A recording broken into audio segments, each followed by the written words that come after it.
Greetings, ladies and metal gents, and welcome to this latest edition of Tales from Outer Space, where I take stories from across the internet and read them for your entertainment. This particular story is called They Were Too Fooded, written by FarmWhich4275.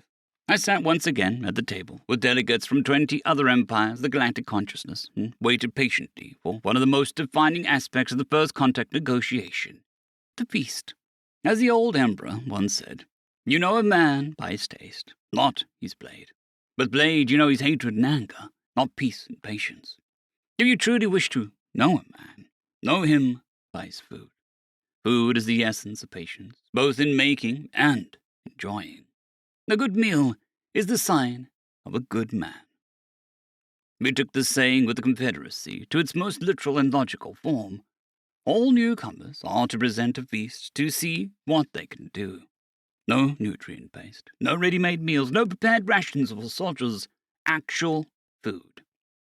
With time to actually prepare, of course, we always gave time. We were not expecting much from the humans, to be honest, but I was more than willing to be pleasantly surprised. I sat quiet with my paws on the table, deep in thought, and watched one of the human warships gently float by the window. They all looked the same, except one was slightly larger with extra cannons, implying a form of standardized mass production, which meant two things. A species actively involved in an ongoing conflict that requires mass military hardware, or a species that has no imagination or flair for the dramatic and focuses on exclusively mass-produced assets to fill the gaps. No uniqueness, no flair, no substance. A house with no foundation. The implication of an empire actively at war, or a species with no art or culture. I did not like either of these implications, but I had yet to taste the food. Patience, friend. Patience. I looked to my left and saw the Sacodian ambassador, one of the galaxy's 3 insectoid species, impatiently tapping his claws against a strangely empty table, while his mandibles chattered with impatience. 2 of the smaller insectoids, the chairs, essentially small insectoids bred to provide a living couch for the immobile slug brethren, were also sitting at the table, impatiently waiting. The conversation with the other delegates carried on as normal, the Imbakai and the Saranai talking shop with each other while waiting. The table itself was a wooden make or design, fitted into a U-shape in the midst of a large windowed room. In one perspective, one could see how a species built their ships. Humans, it seemed, judging by all the oddities I was seeing, were a species either prone to mistakes or obsessed with safety. Hardened emergency shutters built into every window, signs in several different languages near what I presume are fire extinguishers, and something called first aid kits hung on walls. Either safety or clumsy. Time would tell. My train of thought was interrupted as a group of humans appeared through the doorway, 10 of them, wearing some very fancy-looking but still very standard dress uniforms. With these tails, the coats split. They all moved in perfect concert into the middle of the room and took a spot in front of us, and each one carried a towel draped over the left arm and a booklet of some kind tucked under the right, and the only difference between them all was a small coloured cloth neatly folded into the pocket of the jacket. They all bowed respectfully as more humans poured in the room, these ones dressed, shall we say, more casually. The uniform was a standard pair of shoes and an apron with a net for their hair, but each one of the humans had their own clothing underneath that. Red, blue, pink, even a shirt with a slogan underneath it that showed through the apron under the right light. I was confused. Something here was making my brain twitch. They rushed in, carefully placing various things on our tables in front of each of us. A plate, presumably, what they used as eating implements, wrapped in a paper towel. An empty glass receptacle with an odd shape on a piece of patterned cloth, all neatly placed in precise pattern in front of us. Each of the humans, one for each delegate, then stepped forward with a warm smile. They reached for a trolley, and in perfect practice concert poured a fizzy, bubbly liquid into each receptacle, then presented us with a booklet that they were holding. Then, with frighteningly precise level of coordination and cooperation, they all spoke together. Welcome to the Solarian Confederacy. We hope you enjoy your stay. Then they all took another bow, this one more casual. One of them then stepped back and stood in the middle of the room. This one, grey-haired and wizened, presumably an elder. He spoke calm and clear in a mixture of both comfort and authority I've never heard before. Good evening, delegates, and welcome. We apologize for the wait.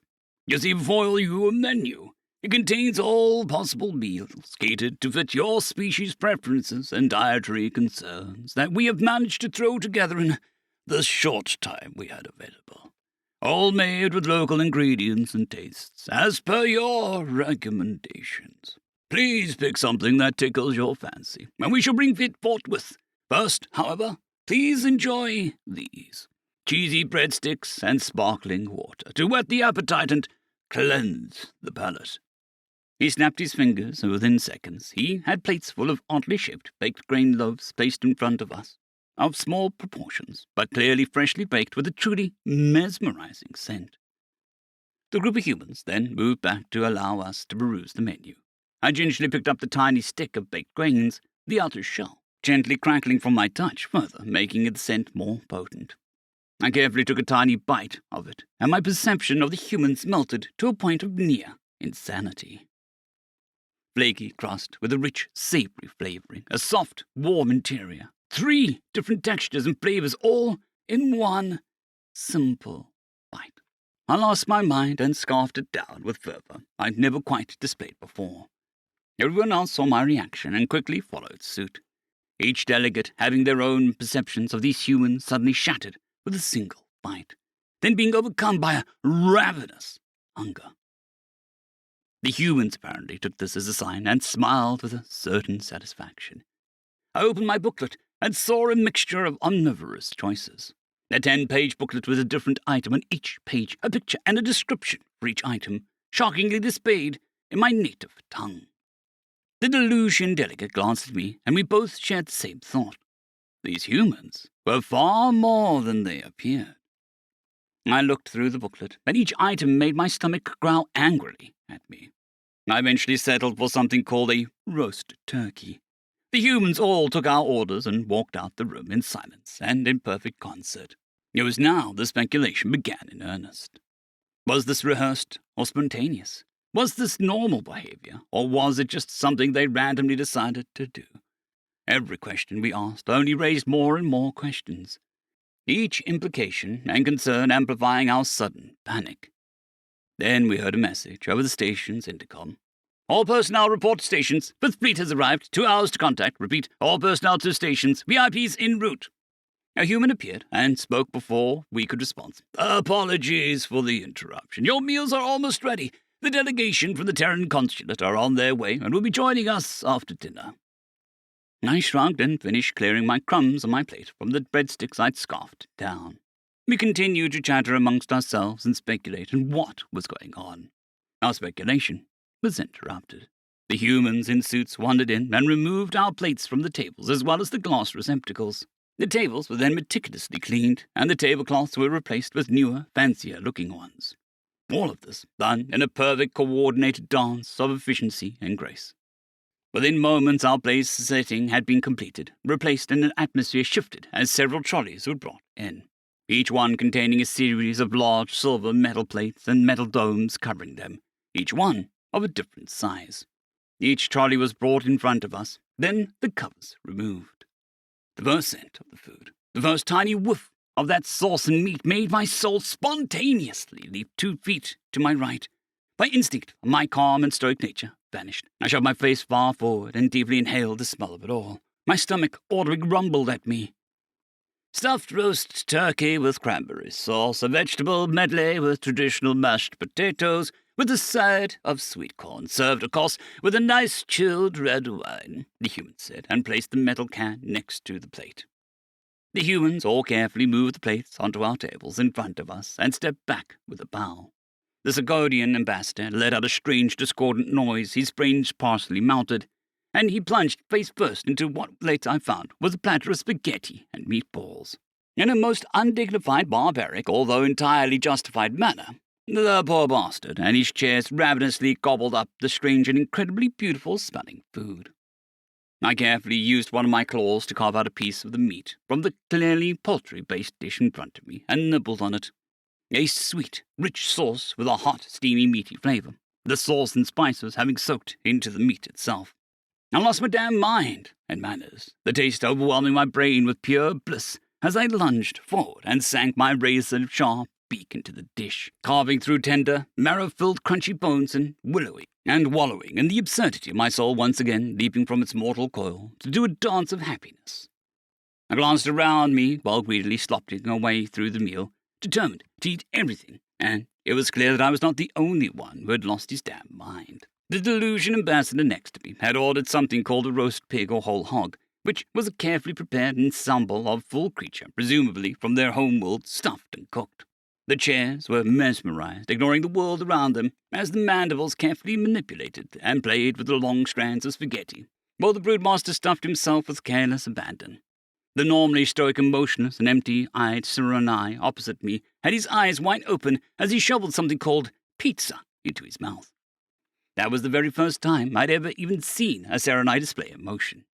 That by itself was worthy of recognition. It did not take us long to finish our meals, but each of us was beyond recovering our sanity. We sat with empty plates and blank expressions. If I did not know better, I would say that we all died from happiness there.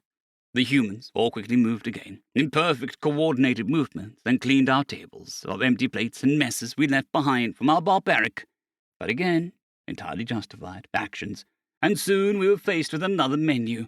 I felt very, very full. I almost refused. Almost. A dessert menu. A tradition with us, we always have something hot or sweet or cold after dinner. We have taken biology into account and prepared a selection of treats for afters. Please do let us know. I grabbed the menu, albeit a bit too rudely judging by the way the human flinched, and silently apologized as I perused the booklet. Only 3 pages in this one, but enough to excite me yet again. I went with something called a chocolate bar and a cappuccino. Our choices landed on our tables shortly after, much faster than I expected at least. A porcelain or ceramic cup of some kind with steaming, foaming liquid inside it. In this very foam sat a pattern of some kind, as if an artisan had carved a pattern of a leaf from the foam on top. Next to it were condiments labeled artificial sweetener and refined sugar. I sniffled at it, and the sudden rush of energy hit me, a telltale signal of neutralized or at least diminished caffeine. If they offered, it was likely safe to drink, so I tentatively took a little sip. My eyes shot open, and my heart raced, my taste buds overcome by the bitter but potent flavor of something. I could not, for the life of me, place what it was I was tasting, but I wanted more, and I wanted it now. I tried it, drinking half the cup before trying with sugar, and the whole flavor profile changed completely. The bitter being replaced by sweet, the milk adding a layer of richness to an already blissful experience.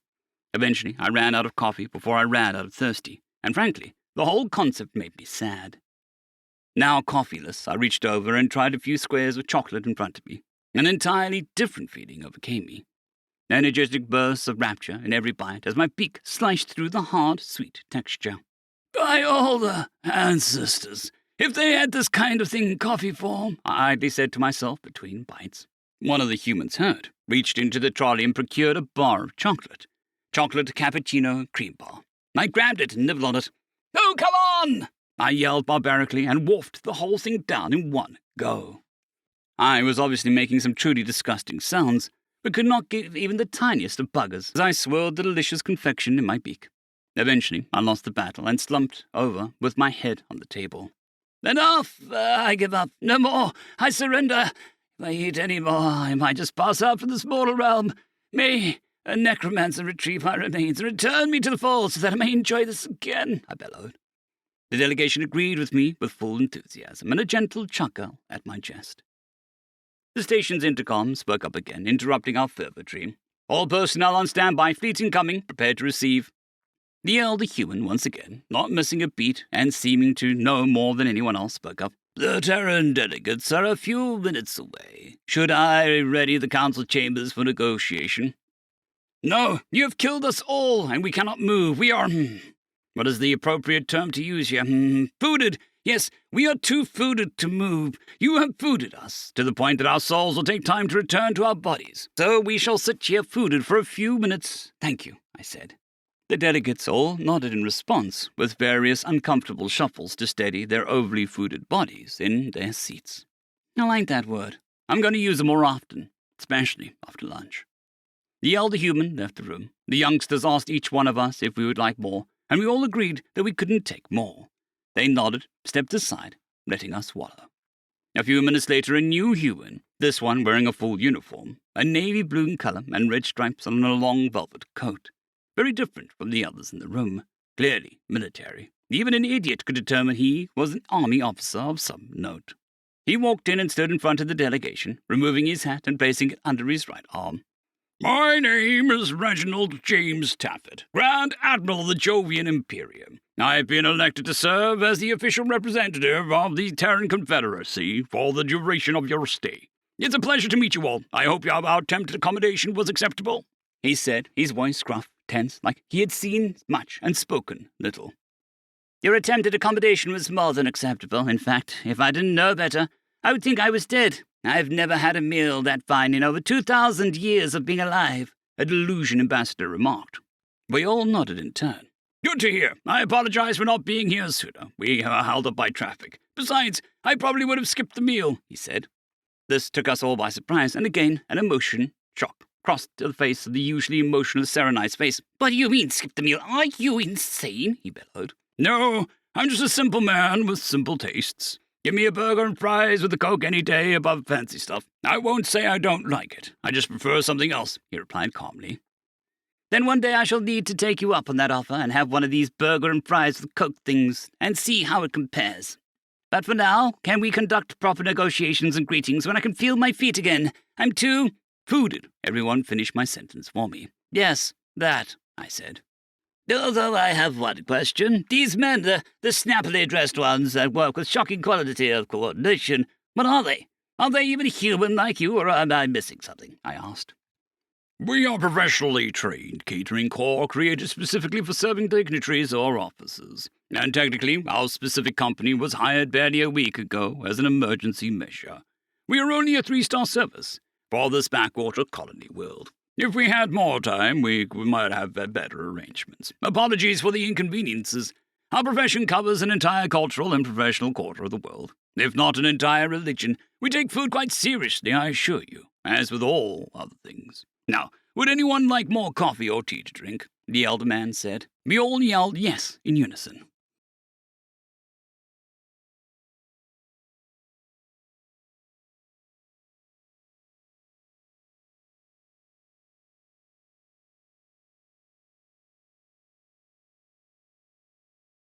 I'd greatly like to thank our Tier 5 channel members, Caspar Arnholtz, John Creighton, Manatharia, 050, Dragzoon WRE, and Elijah Silvercross. Thank you very much.